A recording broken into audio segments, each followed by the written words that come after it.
कर रहे हैं। आप लोग पौरोहित्य के संबंध को जानते हैं? पौरोहित्य से क्या कनेक्शन है, कैसे पौरोहित्य आया हमारे बीच में, उसका ओरिजिन क्या है, उसकी उत्पत्ति कैसे हुई, उसका विकास कैसे हुआ? क्या पहले दिन की कक्षा में आपको इस प्रकार का कुछ बताया गया? नहीं। जी, थोड़ा सा संक्षेप में मैं यहाँ चर्चा कर देना चाहता हूँ कि पौरोहित्य की उत्पत्ति कैसे हुई, कैसे इसका क्रम बना। सबसे पहले भगवान नारायण के श्वास प्रश्वास से वेदों की उत्पत्ति हुई। तो वेद की उत्पत्ति के बाद ब्राह्मण ग्रंथ आए। ब्राह्मण ग्रंथों का नाम है। वेद के बाद ब्राह्मण ग्रंथ आए। ब्राह्मण के बाद आरण्यक ग्रंथ आए। आरण्यक के बाद उपनिषद आए। ये एक क्रम है, एक सिस्टम है, चैनल है। सबसे पहले वेद का आविर्भाव हुआ, उसके बाद ब्राह्मण ग्रंथ आए, उसके बाद आरण्यक आए, उसके बाद उपनिषद आए। तो वेद में मंत्रों की संहिता है, मंत्र दिए गए हैं। वेद का आप अध्ययन करेंगे, पढ़ेंगे तो आपको मंत्र मिलेंगे वहां। लेकिन उन मंत्रों का प्रयोग कैसे करें, यह एक समस्या उत्पन्न हुई कि इनका हम क्या करें। मंत्र हमें मिल गया, त्र्यंबकम जयामहे मंत्र हमें प्राप्त हो गया, लेकिन हमें इन मंत्रों का करना क्या है ज्ञात नहीं होगी। तब तक हमें कोई चीज मिल भी जाए तो हम उसका उपयोग नहीं कर पाएंगे। तो विधिर नाम ब्राह्मणम, विधि को क्या कहा गया? ब्राह्मण कहा गया। तो जो ब्राह्मण ग्रंथ आए वो विधि विनियोग की व्याख्या करते हैं। विधि विनियोग की व्याख्या क्या है? विनियोग मतलब लगाना, किसी चीज को लगाना। तो मंत्रों को कहां पे लगाना है आपको, किस काम के लिए लगाना है, आचमन के लिए कहाँ लगाना है, कहाँ पवित्र होने के लिए लगाना है, कहाँ हवन करने के लिए लगाना है, और कैसे लगाना है, ये दोनों बातें, विधि विनियोग की बातें ब्राह्मण ग्रंथों में आई। इसलिए वैदिक युग के बाद ब्राह्मण युग शुरू हुआ। और ब्राह्मण के ही भाग हो गए कि भाई आरण्यक, अरण्य में रहने वाले जो लोग हैं, नागर से उनकी सुविधा कम होगी, नगर में रहने वाले जो लोग हैं उनके पास सुविधा ज्यादा होगी, अरण्य में रहने वाले लोगों के पास कम होगी। तो आरण्यक विधान भी किया गया, ऋषि मुनियों के लिए आरण्यक विधान आया। और उसी क्रम में कर्मकांड, उपासना कांड और ज्ञान कांड की पूर्ति के लिए उपनिषद ग्रंथ आए। सबसे पहली सीढ़ी कर्मकांड की बनी, कर्मकांड से आगे की सीढ़ी उपासना कांड की बनी, और उससे ऊपर या सर्वोत्तम कह लीजिए वह ज्ञान कांड की सीढ़ी बनी। और मनुष्य का जो आविर्भाव हुआ, मनुष्य जब इस पृथ्वी पर आया तो उसके शास्त्रों ने 4 उद्देश्य बताए: धर्म, अर्थ, काम और मोक्ष। मोक्ष को अंतिम पुरुषार्थ माना गया। व्यक्ति का उद्देश्य मोक्ष प्राप्त करना है और जीवन में वह उसी प्रकार का कर्म करेगा जिससे उसको मोक्ष की प्राप्ति हो। लेकिन उसके पहले उसको धर्म का आचरण, अर्थ का स्वभाव और काम, ये तीनों सीढ़ियां चढ़ करके उसको अंत में मोक्ष की ओर प्राप्त करना है। तो संसार में भी रहना है और संसार से परे की बात भी सोचना है। इहलौकिक और पारलौकिक दोनों क्रम को लेकर के वैदिक युग शुरू हुआ। और वैदिक युग में ब्राह्मण ग्रंथों ने विधि और विनियोग की व्याख्या की। तो उसमें वेद के 6 अंग बतलाए गए: शिक्षा, कल्प, व्याकरण, निरुक्त, छंद और ज्योतिष। ये ब्राह्मण, ये वेद के 6 अंग हैं। इसको षड वेदांग कहा जाता है, या वेदांग शब्द से ही तात्पर्य हो जाता है कि 6 अंग हैं। शिक्षा घ्राणम तु वेदस्य, शिक्षा को घ्राण कहा गया, नासिका, घ्राण यानी नासिका। शिक्षा घ्राणम तु वेदस्य, वेद की नासिका है शिक्षा। शिक्षा में क्या है? शिक्षा में मंत्रों के स्वरों के बारे में बताया गया है। मंत्र में जो स्वर होते हैं, उदात्त हैं, अनुदात्त हैं, स्वरित है, प्रचय है, इसका वर्णन वहां पर मिलता है। सामवेद में 7 स्वर हैं, 7 स्वरों का वर्णन वहां पर मिलता है, और कहां कहां कैसे कैसे उसका इंप्लीमेंट होगा, क्योंकि स्वरों के प्रभाव से अर्थ में परिवर्तन हो जाता है, प्रयोग के फल में परिवर्तन हो जाता है। इंद्र शत्रुर विवर्धस्व का दृष्टांत आप लोगों ने सुना होगा, जिसमें पूरा फल ही बदल जाता है स्वराधान के विपरीत हो जाने के कारण। माने उदात्त स्वर है और अनुदात्त स्वर आपने लगा दिया तो उदात्त स्वर का जो फल है वह आपको नहीं मिलेगा, अनुदात्त स्वर का फल वहां पर मिल जाएगा। तो इस कहने का मतलब है कि शिक्षा ग्रंथ जो है वो मंत्रों के स्वरों की बात करते हैं। शिक्षा घ्राणम तु वेदस्य मुखम व्याकरणम स्मृतम, और व्याकरण जो है वो वेद भगवान का मुख है। मुख इसलिए है क्योंकि मंत्रों का उच्चारण करना है, और किस स्थान से कौन सा वर्ण, कौन सा शब्द, कैसे क्या क्या निकलेगा, इन सब की चर्चा है। आप सभी लोग जानते हैं, अपु विसर्जनीया नाम कंठः, इचु यशानाम तालु, ऋतुरसाणाम मूर्धा, ऋतुलसानाम दंता, उपु पद्मानीया नाम ओष्ठौ, यम गणना नाम नासिका च, ए दैतो कंठ तालु, वो दौतो कंठ ओष्ठम। इस प्रकार की बात आई, एक एक वर्णों पर चर्चा हुई कि कौन सा वर्ण हमारे शरीर के मुख के किस अंग से कैसे प्रादुर्भूत हो रहा है, उस तरीके से उसको प्रादुर्भूत होना चाहिए। यदि उस तरीके से उसका आविर्भाव नहीं होगा, वह नहीं निकलेगा, तो उसमें दोष आ जाएगा। जो वर्ण में दोष आ जाएगा, हमारे उच्चारण में दोष आ जाएगा, हमारे प्रोनाउंसिएशन में दोष आ जाएगा, तो फिर उससे हम फल की जो आकांक्षा करते हैं वह फल हमें नहीं मिल पाएगा। तो इसलिए व्याकरण जो है वो उसके प्रोनाउंसिएशन की बात करता है, और कैसे मंत्रों को बोला जाए, कहाँ द्वित्व है, कहाँ क्या है, ये सब सारी बातें वहां पर जो है विधि में आती है। तो उसके बाद है कल्प। कल्प को हाथ कहा गया। वेद भगवान का कल्प क्या है? हाथ है। हस्तौ कल्पोत पठ्यते, हाथ कल्प है। तो कल्प में क्या चीजें आई? कल्प में 4 चीजें आई, श्रौत सूत्र, गृह्य सूत्र, धर्म सूत्र और शूल्ब सूत्र। ये 4 चीजों को कल्प कहा जाता है। श्रौत सूत्र में क्या आया कि ब्राह्मण ग्रंथों में जो यज्ञ बतलाए गए और विधियां बतलाई गई, उनका विधिवत वर्णन श्रौत सूत्रों में आया। श्रौत सूत्रों के बाद गृह्य सूत्र आए।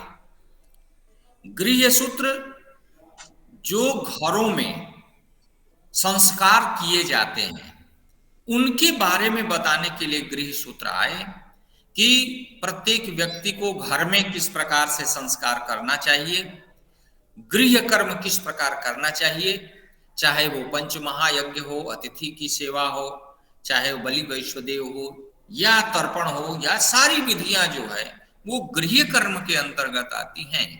तो वो सब सारी चीजें गृह सूत्रों में वर्णित है। उसके बाद धर्म सूत्र आए।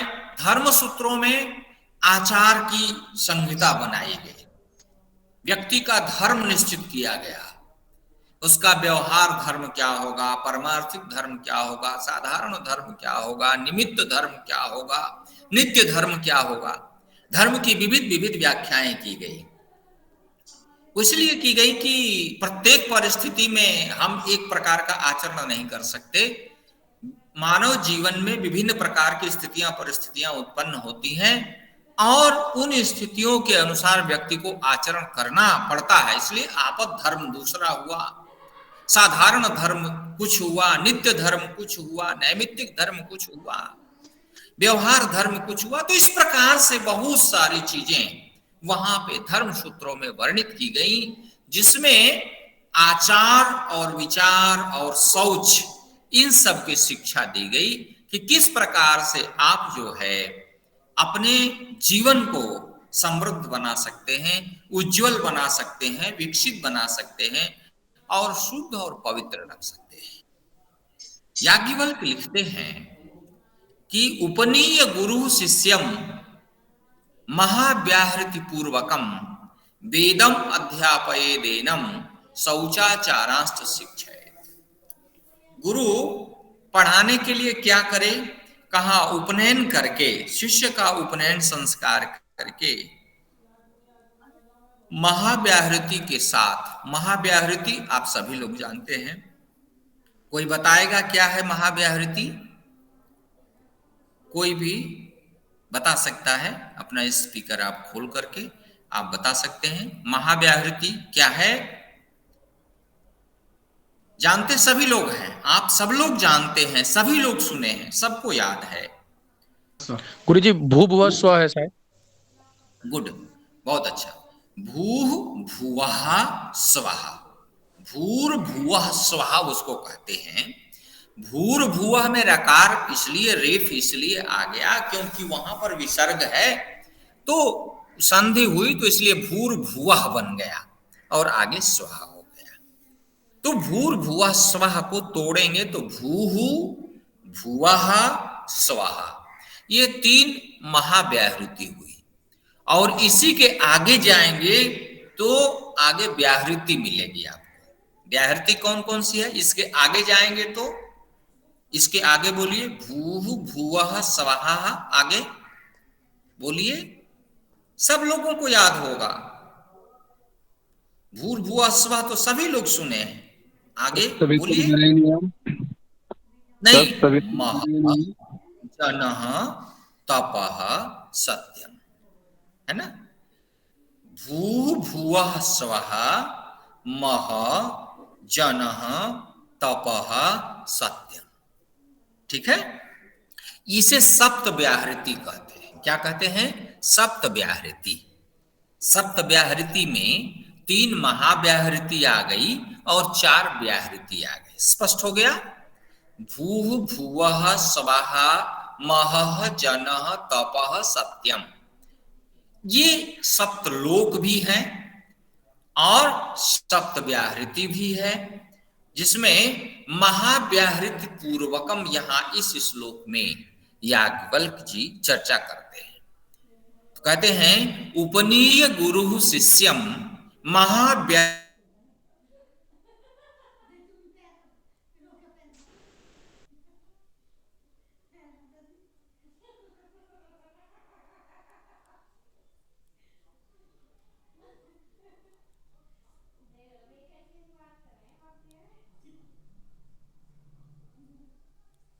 गुरुजी आवाज नहीं आ रही।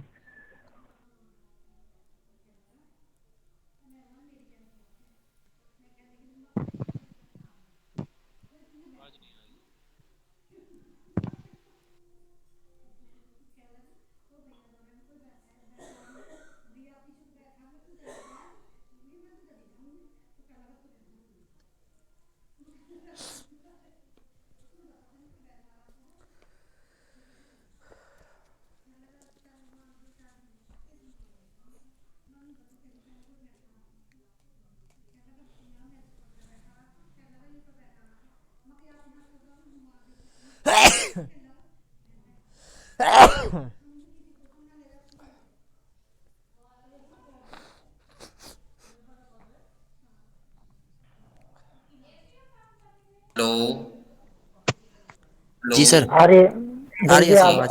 अभी आ रही है, अभी आ रही है। बीच में आवाज कट गई थी क्या?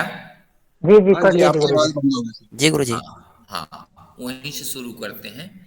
तो हम कहा भू भुव स्वः महाजनः तपः सत्यम, ठीक है। ये हम लोग जो है वो व्याहृति के रूप में जानते हैं, ठीक है।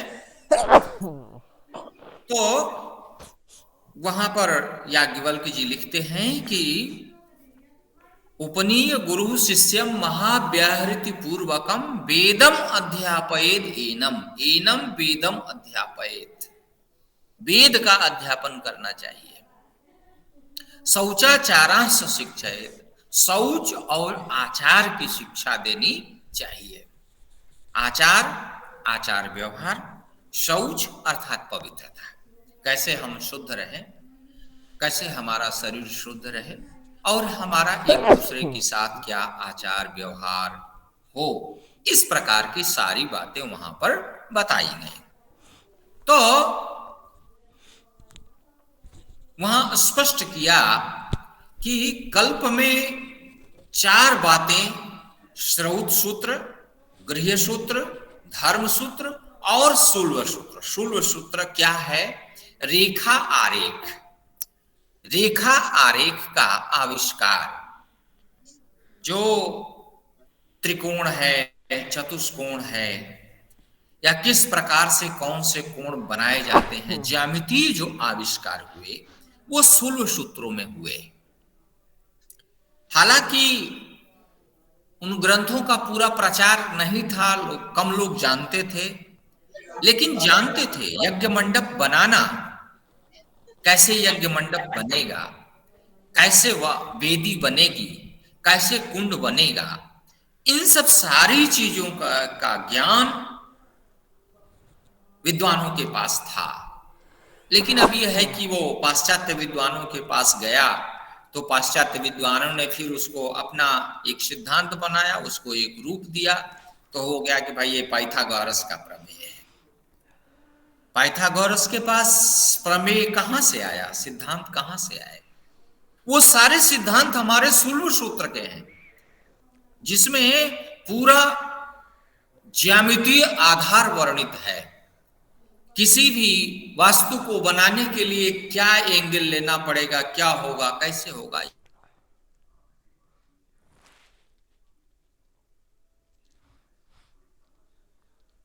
ये सारा सब कुछ शूल्व सूत्र में भरा पड़ा है।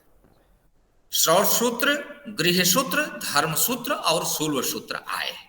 और किसी भी कर्मकांड के विषय को जानने के लिए इन चारों का ज्ञान आवश्यक हो जाता है, जिसमें श्रौत सूत्रों में श्रौत यागों का वर्णन आया।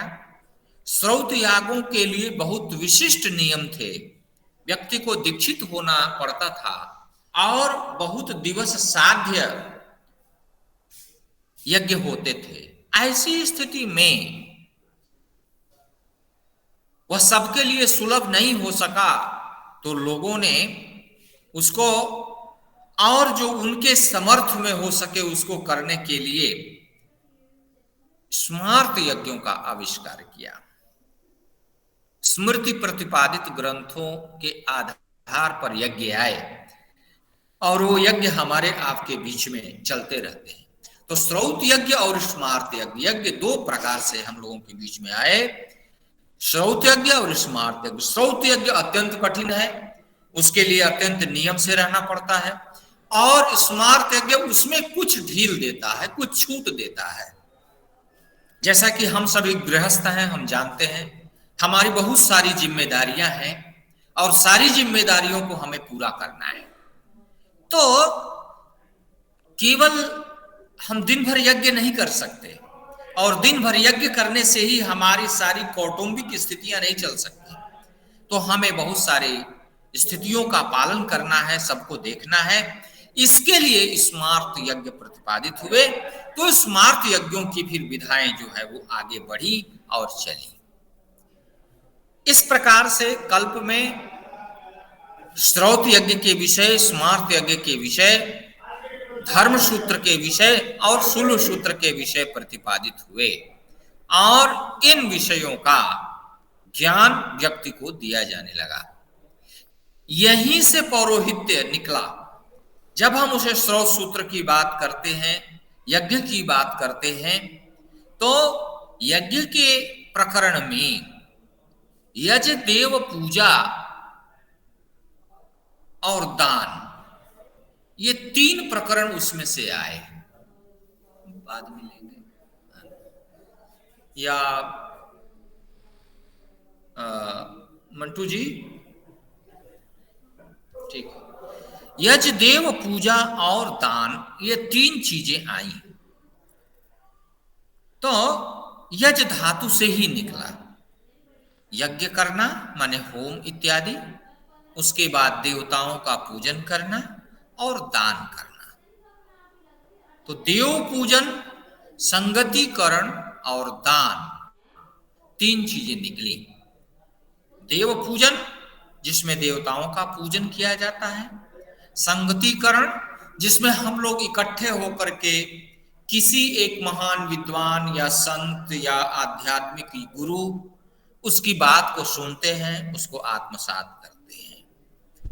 और दान, किसी भी कल्याण कारक, पुण्य कारक कर्म को संपादित करने के लिए हम जो स्वोपार्जित द्रव्य है, उस द्रव्य में से किंचित अंश को निकाल करके हम उस कार्य को संपन्न करने के लिए प्रदान करते हैं।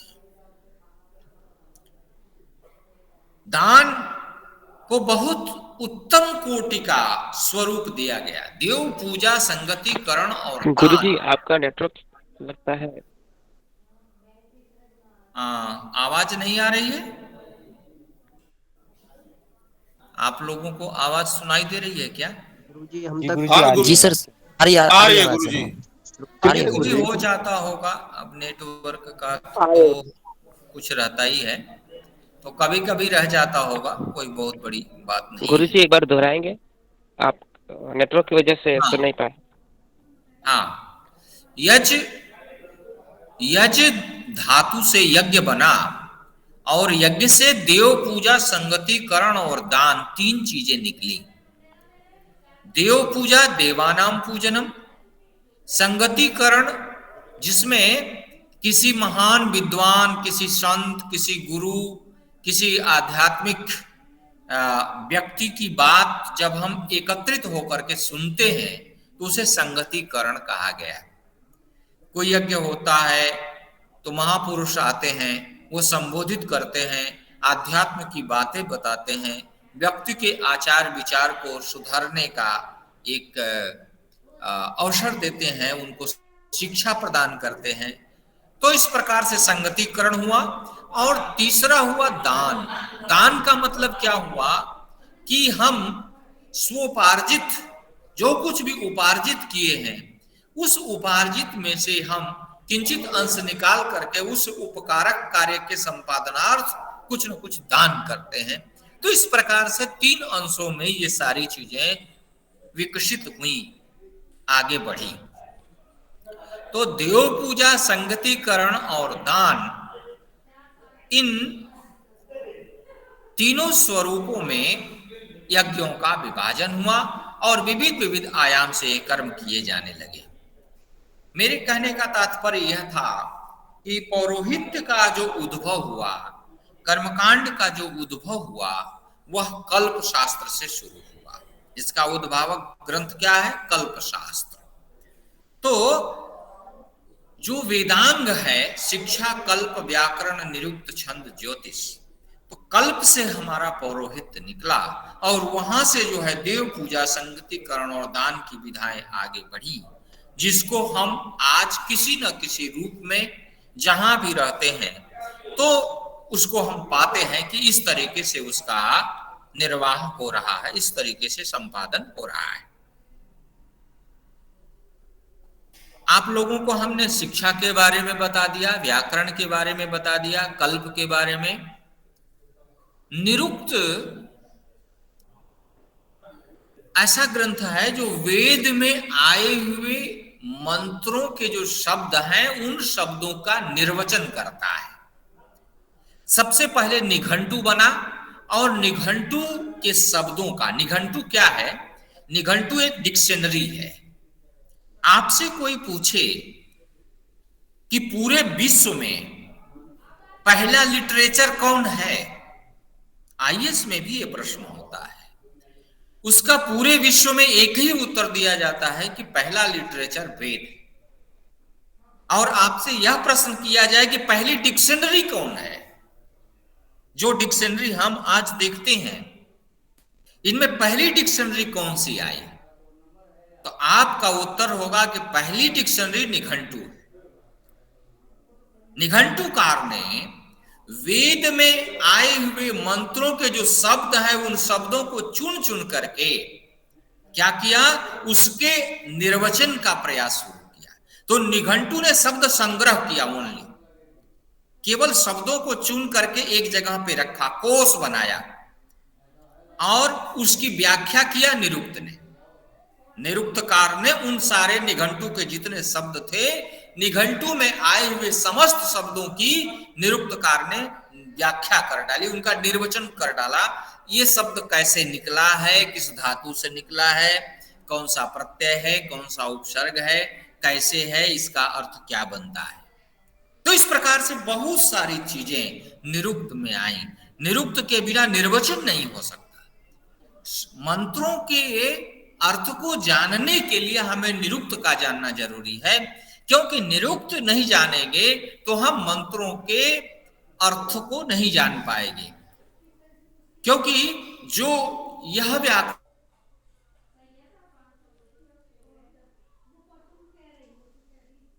है, पाणिनि का जो व्याकरण है, वो वैदिक व्याकरण ही है। लेकिन वेद मंत्रों को जानने के लिए वैदिक व्याकरण का ज्ञान जरूरी है।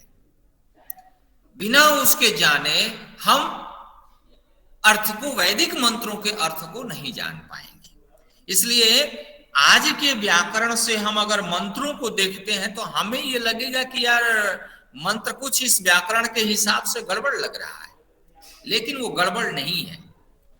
क्योंकि आप्तवाक्यम प्रमाणम, जो हमारे से पहले है वो हमारे से पहले का प्रमाण है, और जो हमारे से बाद में है वो हमारे से प्रमाण उसका शुरू होता है। इसलिए जो व्याकरण के प्रादुर्भाव के पहले का जो प्रमाण है, उस प्रमाण को हमें मानना पड़ेगा। प्रमाण कितने हैं? वेदाः प्रमाणम, स्मृतयः प्रमाणम, धर्मार्थ युक्तम वचनम प्रमाणम, एतत्त्रयम् यत्र भवेत् प्रमाणम तदवाक्य युक्तम कुरु तत्प्रमाणम। प्रमाण क्या है? कहा प्रमाण वेद है। वेद के बाद जो ब्राह्मण ग्रंथ आदि आए वो वेद के अंग हो गए, क्योंकि मंत्र ब्राह्मणयोर वेद नाम ध्येयम, आपस्तंभ ने परिभाषा दिया। आपस्तंभ की परिभाषा क्या है? वेद किसे कहते हैं? कहा मंत्र और ब्राह्मण को वेद कहते हैं। तो मंत्र और ब्राह्मण जो है वो वेद भाग में आ गए। उसके बाद स्मृतियां आई, वेद, ब्राह्मण, आरण्यक, उपनिषद, उसके बाद वेदांग, और उसके बाद स्मृतियां आई। तो स्मृतियां जो है वह आगे के उपक्रम को संबोधित करती हैं, वो आगे की बात बताती हैं। तो वेदा प्रमाणम स्मृतियः प्रमाणम, पहला प्रमाण वेद, वेद के बाद स्मृतियां, धर्मार्थ युक्तम वचनम प्रमाणम, उसके बाद धर्म और धर्म के अर्थयुक्त वचन। धर्म के अर्थयुक्त माने धर्म का ही उद्देश्य लेकर के जो वचन है वो प्रमाण हुए, यानी धर्मशास्त्र। और आगे क्या हुआ? एतत्त्रयम् यत्र भवेत् प्रमाणम तदवाक्य युक्तम कुरु तत्प्रमाणम। ये तीनों जहां पर मिलते हैं उसी को हम प्रमाण मानते हैं। तो हमारा प्राचीन प्रमाण यही है। आज हम केवल ये देखते हैं, प्रत्यक्ष प्रमाण को मानने लगे कि प्रत्यक्ष प्रमाण, आंख से हमने देखा, यह एक प्रत्यक्ष प्रमाण है। लेकिन प्रत्यक्ष ही केवल प्रमाण नहीं है, वह एक प्रमाण है, लेकिन प्रत्यक्ष ही प्रमाण नहीं है। क्योंकि प्रत्यक्ष प्रमाण के बाद अनुमान प्रमाण भी होता है। आप देखते हैं तो कुछ अनुमान भी लगाते हैं, ऐसा ऐसे है तो इसका ऐसा ऐसे होगा। तो प्रत्यक्ष प्रमाण हो गया, अनुमान प्रमाण हो गया। और कुछ आपने नहीं देखा है, जो नहीं देखा है उसका भी प्रमाण आपको चाहिए, क्योंकि आप सारी चीजें देख नहीं सकते। आप कितनी जगह पे रहेंगे? आप केवल कहें कि मैं देखी चीज को मानता हूं, तो आपका व्यवहार नहीं चलेगा। व्यवहार धर्म जो है वो चल नहीं पाएगा। कहीं आपको अपने मित्र पर विश्वास करना पड़ेगा, उनकी बात सुननी पड़ेगी, कहीं अपने नौकर पर विश्वास करना पड़ेगा, कहीं अपने गुरु पर विश्वास करना पड़ेगा। तो इस तरीके से उसके बहुत विशद आयाम हैं और उनको प्रमाण मान करके आपको स्वीकार करना पड़ेगा। अगर सभी जगह कहेंगे कि नहीं नहीं हम केवल आंख का देखा ही मानते हैं, तो आप आंख से कितनी चीज देख सकते हैं? बहुत सारी चीजें हैं जिसे आप नहीं देख सकते। एक आदमी बंबई जाने के लिए टिकट कटाने के लिए स्टेशन पे गया और स्टेशन मास्टर जो टिकट काउंटर पर टिकट मास्टर थे, तो उनसे उन्होंने कहा कि मुझे बंबई जाने का टिकट दे दीजिए। तो कहा कि ठीक है, मुझे आप 10 रुपए दीजिए और मैं आपको टिकट दे देता हूं। तो उन्होंने पूछा कि आप जो टिकट देंगे तो क्या आप बंबई गए हैं? कहा नहीं, मैं बंबई तो गया नहीं हूं। कहा जब आप खुद बंबई नहीं गए हैं तो आप जिस टिकट को देंगे तो क्या प्रमाण है कि मैं बंबई चला जाऊंगा या उस टिकट को लोग मान लेंगे? तो उसने कहा कि अब इसका जवाब मैं आपको क्या दूं? यह एक सिस्टम है, एक पद्धति है। उस पद्धति के तहत एक प्रक्रिया हो रही है और इस प्रक्रिया के तहत ही लोग जाते हैं। इसलिए इस प्रक्रिया के द्वारा जो टिकट है, यह टिकट आपको बंबई जरूर पहुंचा देगा। मैं बंबई जाऊं या न जाऊं, मैं देखा हूं या न देखा हूं, इसका कोई बहुत ज्यादा महत्व नहीं है। जो तरीका है, जो विधि है, जो विधान है, जो नियम है, वो नियम ही हमें सिद्धि प्राप्त कराते हैं। सिद्धि माने पूर्णता, पूर्णता की प्राप्ति कराते हैं, वांछित की प्राप्ति कराते हैं। तो ये हमारे जो वेद और स्मृति और पुराण जितने हैं, ये सब सारे प्रामाणिक हैं, सबका एक प्रमाण है। वेदम समुपब्रह्मयेत्, और ये किसी न किसी तरीके से वेद की ही व्याख्या करते हैं, बताते हैं, वेद के बारे में ही बताते हैं। अब पारस्कर लिखते हैं अपने सूत्र में कि विधिर विधेयो तर्कश्च वेदः। वेद क्या है? का विधि है, विधेय है और तर्क है। विधिर नाम ब्राह्मणम, जैसा मैंने चर्चा किया, विधि क्या है? ब्राह्मण है। तो विधिर नाम ब्राह्मणम, विधेयो नाम मंत्र। विधेय क्या है? मंत्र है, संहिता भाग। विधिर विधेयो तर्क, तर्क नाम अर्थवाद है। उसका जो अर्थवाद है वो तर्क है। तो इस तरीके से उन्होंने चर्चा करके वेद को व्याख्यायित करने का एक प्रयास किया, शिक्षा दिया। तो मंत्र भाग को हम जाने और मंत्र के साथ उसके विधि भाग को जाने। जहां विधि की बात आती है वहीं से पौरोहित्य शुरू होता है, वहीं से कर्मकांड शुरू होता है और वहीं उसका उद्भव बिंदु है। इसलिए आप सभी लोग इस बात को जान गए होंगे कि पौरोहित्य का उद्भव और विकास कहां से हुआ। स्रोत सूत्रों से कल्प के द्वारा यह उद्भूत हुआ। शिक्षा, कल्प, व्याकरण, निरुक्त, छंद, ज्योतिष। छंद माने छादना, जो छादन करता है, मंत्र को जो आच्छादित करता है, मंत्र की रक्षा करता है। किसी न किसी छंद में मंत्र आबद्ध होते हैं और उन छंदों में आबद्ध होने के कारण हमारे मंत्र क्या है? हमारे मंत्र त्रुटि रहित है। आप कल्पना कीजिए कि कितने प्राचीन वर्षों पूर्व हमारी जो वैदिक मंत्रों की परंपरा है वो आज हमें उसी प्रकार से देखने को मिलती है। आज हम कोई भी चीज लिखते हैं तो उसमें कुछ ना कुछ त्रुटि हो जाती है। प्रेस से निकलते निकलते कई प्रकार की त्रुटियां उसमें हो जाती हैं। आप कहते हैं मैंने तो प्रूफ सही देखा था, फिर भी प्रकाशन में त्रुटि आ गई। लेकिन जो वेद मंत्र हैं वो ऋषियों के द्वारा इतने तपस्या पूर्वक रक्षित किए गए कि वो आज तक शिष्य प्रशिष्य परंपरा के द्वारा आज तक आ रहे। हमारे धर्म ग्रंथ जला दिए गए, बहुत सारी चीजें नष्ट भ्रष्ट कर दी गई। कितना बड़ा आघात हुआ, कुठाराघात हुआ भारतीय संस्कृति के ऊपर। लेकिन भारतीय संस्कृति आज भी अक्षुण्ण बनी हुई है। इसका कारण क्या है? हमारा सनातन धर्म आज भी अक्षुण्ण है और हमें कुछ देखने सीखने का जो अवसर मिल रहा है, इसका कारण क्या है? इसका कारण केवल परंपरा है, ट्रेडिशन है, गुरु शिष्य की परंपरा है। हम घर में रहते हैं, घर में हम बहुत सारी चीजें माता पिता से सीखते हैं, कैसे हमारे कुल में व्यवहार होता है, कैसे हमारा आचरण होना चाहिए, मेरे माता पिता क्या करते थे, उसके बाद उसके अनुसार हम भी तदनुसार आचरण करते हैं। इसलिए कहा कि लोकाचार और पारंपरिक आचार भी त्याज्य नहीं है, वो किसी न किसी रूप में हमें स्वीकार्य होते हैं और हम उसका निर्वहन करते हैं, हम उसका कार्यान्वयन करते हैं, तो हमें लगता है कि हम बहुत कुछ कर रहे हैं। तो इस प्रकार से हम लोग ये देखते हैं कि पौरोहित्य का आविर्भाव और विकास हुआ, पौरोहित्य का उदय हुआ। ज्योतिष में भी ज्योतिष की जो पहले गणना हुई वो यज्ञों को कराने के लिए हुई। किस काल में हम यज्ञ कराएं कि यज्ञ जो है फलवान बने।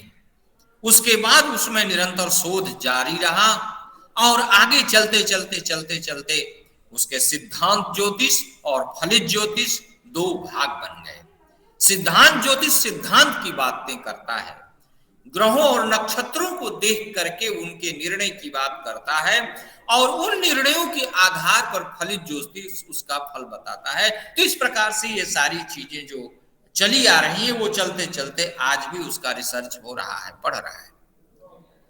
परंपरा का इतना ज्यादा महत्व है कि बिना पढ़े भी हम बहुत सारा आचार व्यवहार अपने आप सीख जाते हैं। सब कुछ पढ़ने की जरूरत नहीं होती, बिना पढ़े भी हम सीख जाते हैं, उसको आत्मसात कर लेते हैं, उसका ज्ञान हमें प्राप्त हो जाता है। तो इसलिए पौरोहित्य के उद्भव और विकास को मेरे ख्याल से आप लोग समझ लिए होंगे। यदि आप लोगों का कोई प्रश्न है तो मैं प्रश्न ले लेता हूं। कृपया आप लोग अपना प्रश्न पूछ सकते हैं। जो लोग अपना माइक खोलेंगे वो प्रश्न पूछेंगे, बाकी सभी लोग म्यूट पर रहेंगे।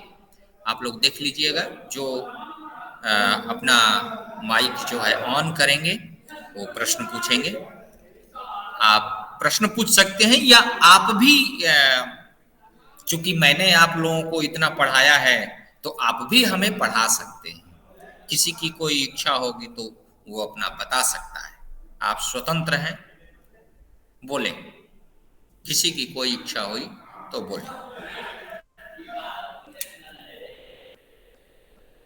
सर एक मेरा एक प्रश्न था सर, वेद किसे कहते हैं या वेद का क्या परिभाषा है? वेद की परिभाषा मैंने आपस्तंभ ऋषि के अनुसार आपसे बताया कि मंत्र ब्राह्मणयोर वेद नाम ध्येयम। यह परिभाषा आपस्तंभ ऋषि ने दिया है। मंत्र और ब्राह्मण को वेद कहते हैं। उन्होंने कहा कि मंत्र और ब्राह्मण को वेद कहते हैं। मंत्र क्या है? विधिर नाम ब्राह्मणम विधेयो नाम मंत्र। विधेय मंत्र है और विधि ब्राह्मण है, ठीक है ना। जैसे मंत्र संहिता में मंत्र हमें प्राप्त होता है तो उन मंत्रों का प्रयोग कहाँ पे करना है, उसकी विधि क्या होगी, विधि विनियोग की चर्चा ब्राह्मण ग्रंथों में आती है। इसलिए संहिता और ब्राह्मण भाग को वेद कहते हैं। जी thank you sir, thank you sir. Okay. गुरुजी वेद के 6 अंग कौन कौन से बताए गुरुजी? शिक्षा और थोड़ा नोट नहीं। शिक्षा, कल्प, कल्प, व्याकरण, सभी लोग लिख लीजिए, निरुक्त, निरुक्त, छंद और ज्योतिष। सभी लोग इसको लिख लीजिए।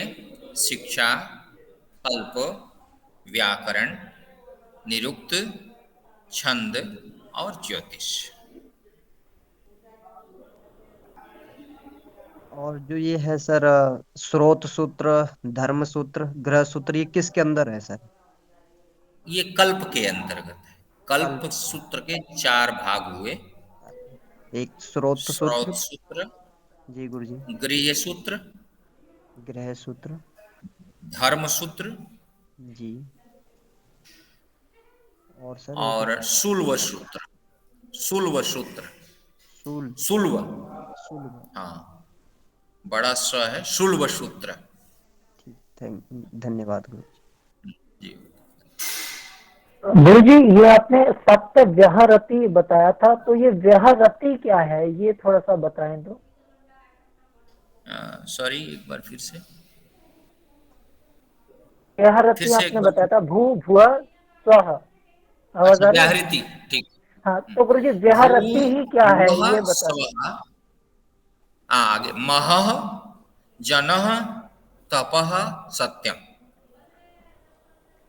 जी, तो गुरु जी ये जो भू, है 7 चीजें, ये व्याहरत मतलब व्याहरति क्या होता है? जैसे ये भू भुआ स्व, ये तो हमने लिख लिया, व्याहरति क्या है? हाँ, मतलब ये क्या क्या कहते हैं इसको, क्या होता है ये? व्याहृति। जी व्याहृति जी शब्द, शब्द पूछ रहे हैं आप, है ना? जी इसकी जी संज्ञा जी है व्याहृति, है ना? व्याहृति संज्ञा है। यह जो है मंत्रों के आगे यथा अवसर लगाया जाता है। जैसे प्राणायाम मंत्र होता है, तो प्राणायाम मंत्र में आगे भूर भुवा स्वः महा जनः तपः सत्यम, है ना? व्याहृति एक संज्ञा है। यह जिसके भी आगे पीछे लगता है, उसके इंपॉर्टेंस को, उसके गुण को क्या कर देता है? बढ़ा देता है। या कवच जिसे कह लीजिए। जैसे बीज होता है, तो बीज के ऊपर का एक छिलका होता है, ठीक है? उसी तरीके से व्याहृति होती है। किसी भी मंत्र को बोलने के लिए ओम और व्याहृतियों का प्रयोग बताया गया है। महाव्याहृति तो ओम भूर्भुवः स्वः, है ना? फिर आगे आप मंत्र बोलते हैं, ठीक है? जी, धन्यवाद गुरु जी, धन्यवाद।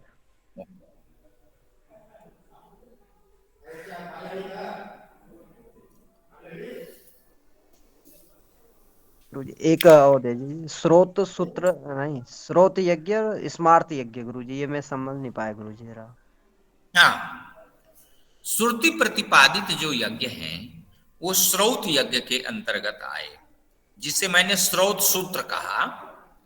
जी तो श्रौत सूत्रों में श्रौत यज्ञों का वर्णन है, लेकिन वो श्रौत यज्ञ बड़े लंबे लंबे दिनों के हुआ करते थे। जी गुरु जी। 10 साल, 5 साल, है ना, 50 साल, 100 साल, ऐसे ऐसे। तो उस समय लोगों की आयु भी ज्यादा हुआ करती थी। आप सभी लोग जानते, कोई ऋषि 1000 वर्ष जीता, कोई 100 वर्ष जीता, है? कोई 1800 वर्ष तक राज किया, कोई 2000 वर्ष तक राज किया। तो इस तरीके से ठीक है, उनकी क्षमता के हिसाब से थे। लेकिन जैसे जैसे जैसे जैसे घटता गया, जी क्योंकि वेदव्यास लिखते हैं कि आदौ ब्रह्म परंपरया प्राप्तम वेदम वेदव्यासम मंदमतीन मनुष्यान विचिन्त्य तत्कृपया चतुर्धाभ्यस्य ऋग्यजु सामथर्वाख्यान चतुरो वेदान पैल वैशंपायन जैमिनी सुमंतुभ्या क्रमाद उपदेशा। पहले वेद एक ही था, लेकिन वेदव्यास जी ने देखा कि आगे आने वाले जो मनुष्य हैं, इनकी आयु भी कम है और इनके पास सामर्थ्य भी कम है, शक्ति भी कम है, पावर भी नहीं है। पहले के लोगों के पास जितना पावर होता था, आज हम लोगों के पास नहीं है। कहानियों में हम लोग पढ़ते हैं, सुनते हैं, जानते हैं, बड़े बलवान पहले के लोग हुआ करते। तो हमारे पास न उतनी स्मरण शक्ति, सामर्थ्य में सारी चीजें, न उतनी स्मरण शक्ति है, न उतना बल है, न उतना हम को विपुल कर्मकर्ता मानते हैं। तो इसलिए उन्होंने कहा कि देखो भाई, सभी का अध्ययन एक व्यक्ति से संभव नहीं है, इसलिए उसको 4 भाग में डिवाइड कर दिया, जिसको ऋग्वेद, यजुर्वेद, सामवेद, अथर्ववेद के रूप में जाना जाता है। तो इसलिए वो धीरे धीरे चल के वो डिवाइड होने लगा आगे आगे चल के। क्या आपका, सॉरी, आपका प्रश्न क्या था? मैं किस प्रश्न का उत्तर दे रहा? जी गुरुजी, यही स्रोत यज्ञ और स्मार्थ यज्ञ। स्रोत यज्ञ, हाँ ठीक है। तो उसमें जो है स्रौत सूत्रों में स्रौत यज्ञ और काफी नियम वाले भी थे। उसमें दीक्षा लेने के बाद फिर आप जो है इधर उधर कहीं नहीं जा सकते थे और बहुत सारा नियम निर्वाह करना पड़ता था। तो अब आदमी अपने पहले घर को चलाएगा, बाद में नहीं यज्ञ करेगा। अगर आपसे कह दें कि आप 5 साल यहीं बैठ के यज्ञ ही करिए, तो आप 5 साल तक की एक व्यवस्था बनाएंगे तब न यज्ञ करेंगे। 5 साल तक आपकी गृहस्थी चलती रहे तो वो कठिन हो गया, क्लिष्ट साध्य हो गया, लोग यज्ञ छोड़ने लगे। जब यज्ञ छोड़ने लगे तो चूंकि यज्ञ की परंपरा से विमुख होना बर्बादी का सूचक है, यज्ञ परंपरा को चालू रखना है, तो अब ऋषियों ने विचार किया कि अब क्या किया जाए। कहा अब स्मार्त यज्ञों का प्रतिपादन उनके लिए हितकर होगा, तो स्मृति प्रतिपादित यज्ञों का संचालन होने लगा। ठीक है, जिसमें छोटे छोटे यज्ञ आए, पंच महायज्ञ आया, बहुत सारी चीजें आई, छूट दी जाने लगी। ठीक है, संध्या पूजन होने लगा, आप थोड़े थोड़े काम करके फिर आप जो है दिन में अपना काम कर सकते हैं। इसमें लोक भी चलने लगा और दैव भी चलने लगा, क्योंकि मैंने कहा था कि धर्म, अर्थ, काम और मोक्ष, हमें मोक्ष तक जाना है और वो जो यात्रा करनी है वो धर्म पूर्वक करनी है और अपनी वंश परंपरा को आगे बढ़ाते हुए करनी है, अपना जीवन यापन करते हुए करना है। तो बहुत सारी जिम्मेदारियां हैं, इसलिए स्रौत यज्ञ जो है वो न्यून होने लगे और स्मार्त यज्ञों का प्रचलन चलने लगा। तो इसलिए स्मृति प्रतिपादित यज्ञों का विधान आगे आगे किया जाने लगा, जिसमें संस्कार आ गए, है ना, जिसमें बहुत सारी चीजें आ गई। तो इस प्रकार से स्रौत यज्ञ श्रुति प्रतिपादित यज्ञों का वर्णन करते हैं। श्रुतियों में जो प्रतिपादित है उसे स्रौत यज्ञ कहा जाता है। जी जी गुरुजी, धन्यवाद जी। गुरुजी, वेद को आप पुरुष से क्यों कहा जाता है? वेद को अपौरुष से इसलिए कहा जाता है कि आज तक कोई बता नहीं पाया कि वेद को किसने लिखा है।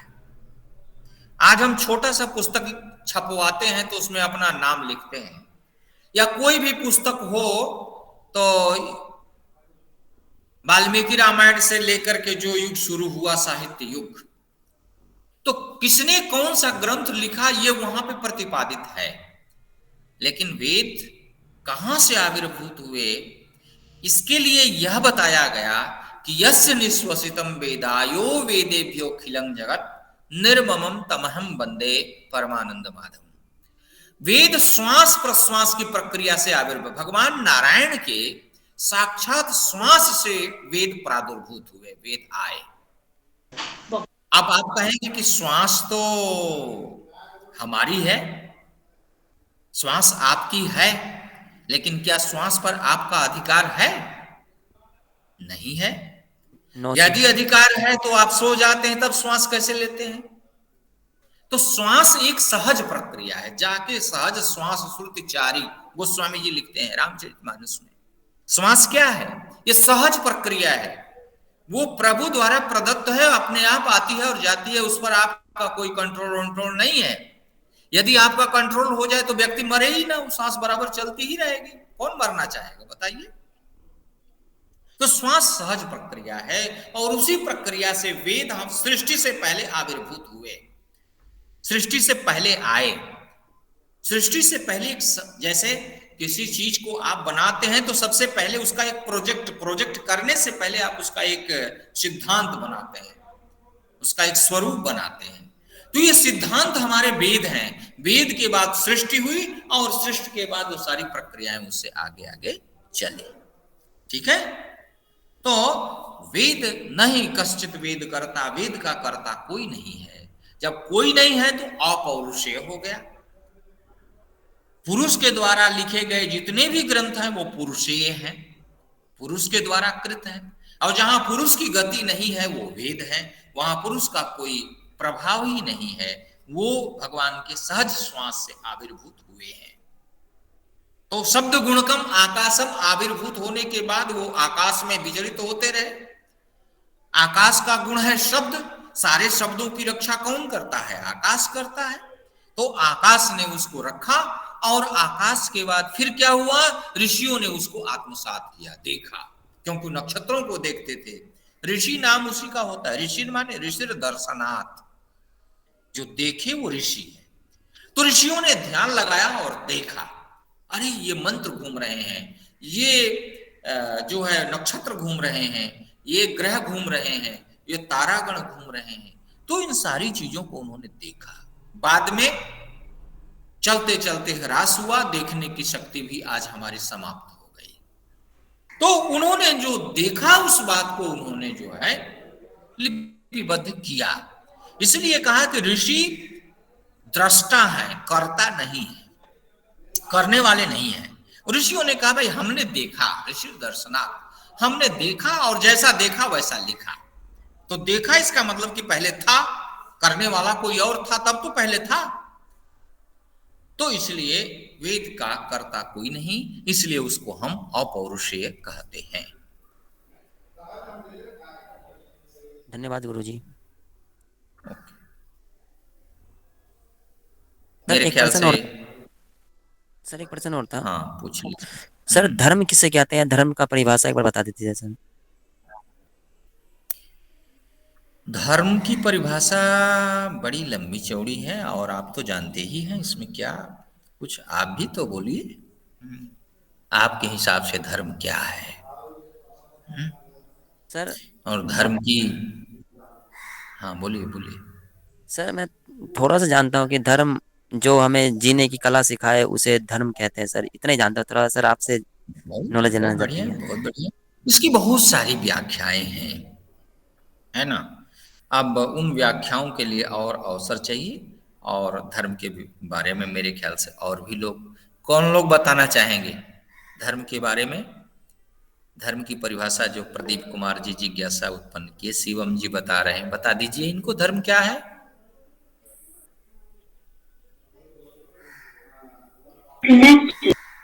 गुरुजी धारण करने योग्य। ठीक है, और कोई बता दे? आवाज नहीं आ रही है आपकी, और कोई बतावे? सर लौकिक एवं सामाजिक कर्तव्य। हाँ, लौकिक एवं सामाजिक कर्तव्य को धर्म कहते हैं। धर्म की इन्होंने व्याख्या करी, बहुत बढ़िया, बहुत अच्छा। तो इस प्रकार से धर्म के बारे में आप सभी लोग जानते हैं, और धर्म की व्याख्या आप बहुत अच्छे तरीके से कर सकते हैं। आप सभी लोग विद्वान हैं, और हम भी धर्म की व्याख्या करेंगे, है ना, और करते रहेंगे, क्योंकि धर्म सूत्र धर्म की ही व्याख्या करते हैं। धारणा इति धर्म, धिन्वनात् इति धर्म।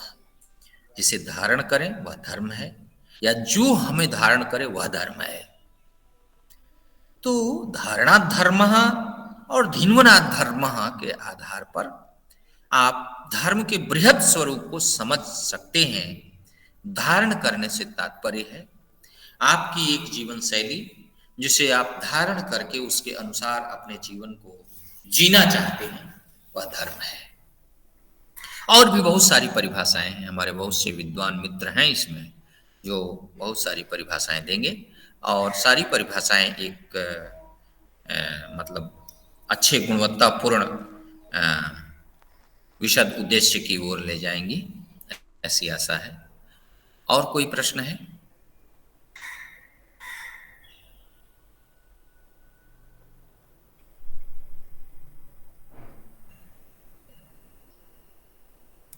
और कोई प्रश्न है? आज हम संक्षेप में ही कक्षा प्रारंभ में ये समाप्त करना चाहेंगे, क्योंकि आज हम भी कहीं दूसरे जगह हैं, और आज यहीं पर मैं कक्षा समाप्त करना चाहता हूँ। विनय बाजवा जी की अनुमति हो, आप कुछ बोलना चाहते हैं, कृपया। गुरुजी एक निवेदन आपसे। गुरुजी बताएं। अ, गुरुजी एक तो ना हमें सिलेबस 6 महीने का जो सिलेबस है ना गुरुजी, तो गुरुजी वो आपसे निवेदन है एक तो ग्रुप पे शेयर कर दें। और गुरुजी मेरा जो नंबर है गुरुजी, वो 2 ग्रुप बने हुए व्हाट्सएप में। एक 6 महीने वाला डिप्लोमा यानी षडमासिक, और एक है एक साल वाला डिप्लोमा का, दोनों में ऐड है गुरुजी मेरा नंबर। तो गुरुजी जो छात्र उसमें मैसेज भेजते रहते हैं मुझसे मिलते रहते हैं बार बार, तो गुरुजी हम किस में ज्वाइन रहें? हम उससे लीव कर लें एक साल वाले से? नहीं, आप तो 6 महीने में है, तो 6 महीने वाला जो लिंक है उसको आप ज्वाइन करेंगे, है ना? मैं और गुरुजी ये आगे अभी हमें लिस्ट विश्वविद्यालय से नहीं मिली है, ठीक है, तो जैसे ही लिस्ट मिल जाएगी तो मैं उसमें से अलग कर लूंगा, है ना, डिप्लोमा वाले में से। वो एडमिशन के लिए ग्रुप बनाया गया था, तो उसमें ठीक है। पता नहीं था कौन 6 महीने में जाएगा, कौन 1 साल में, तो अभी वही व्यवस्था चल रही है। अब एडमिशन क्लोज हुआ है, ठीक क्लोज है, होने के बाद विभाग लिस्ट बना रहा होगा।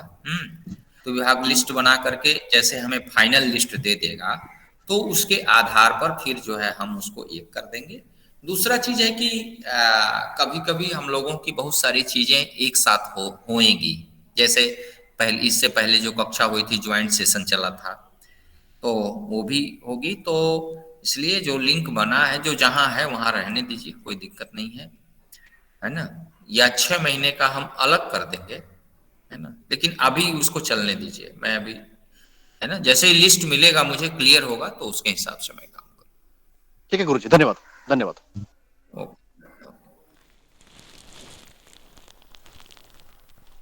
विनय बाजवा जी कुछ कहना चाहते हैं? आप क्लास मॉनिटर हैं, क्लास के आप संचालक हैं, आप कुछ कहना चाहते हैं तो अपने प्रतिभागियों को संबोधित कर सकते हैं।